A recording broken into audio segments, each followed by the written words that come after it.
Let's bring in David Sampson, former Deputy Secretary at the U.S. Department of Commerce under George W. Bush.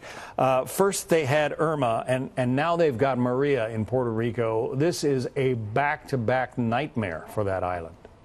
Well, it really is. And as you heard Steve talk about, one of the major challenges is going to be restoring electricity.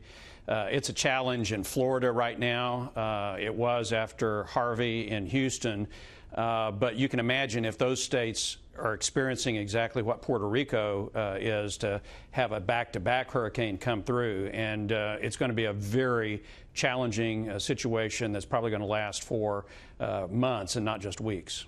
And you say that only about half of the homes in Puerto Rico have insurance coverage?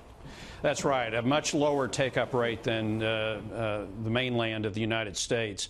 Only about 50% of the homes have insurance for wind damage, and an even smaller number, a fraction of that, would have insurance for flooding. And so that's going to significantly slow down the process of recovery in Puerto Rico. Put it in perspective, we've got 100,000 claims adjusters in Texas right now adjudicating claims. We've got 200,000 adjusters in Florida getting checks back into the hands of people. Both of those areas are heavily insured.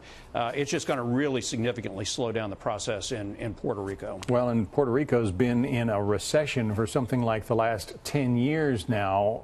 It's hard to imagine how they come back from these back-to-back hurricanes, and especially, I mean, right now, the entire island without power, they're saying it could take months to get power back on a very brittle and broken grid. It certainly is going to be a challenge, and this is something that there are going to have to be government resources to help rebuild the grid and the infrastructure. It's going to be a lot more challenging than what we're going to see in Florida's bounce back or Houston's bounce back, simply because the government there is not going to have the kind of resources to deploy. FEMA will be active. I expect that you're going to see U.S. military ships come to the area to help provide emergency services, as well as we've seen after Irma. But this is going to be a very, very challenging recovery effort. There has been talk of FEMA running out of money, given the impact of the hurricanes on this country. You work, I know, for an umbrella organization of insurance companies. Are insurance companies going to have the money to pay all of these claims? I can assure you the insurance companies are very well capitalized.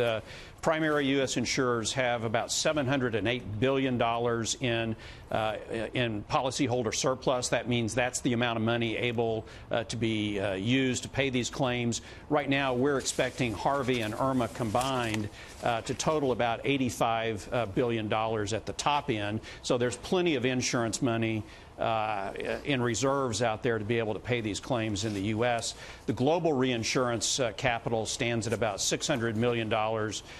So this will not be a crisis event for insurers. We are well prepared to pay the claims that we're going to experience out of these hurricanes. Yeah, good to hear, despite all of the misery out there, that there is money to help all of these millions of people recover. David Sampson is President and CEO of the Property Casualty Insurers Association of America. Thank you, sir, for being with us today. Thanks, John.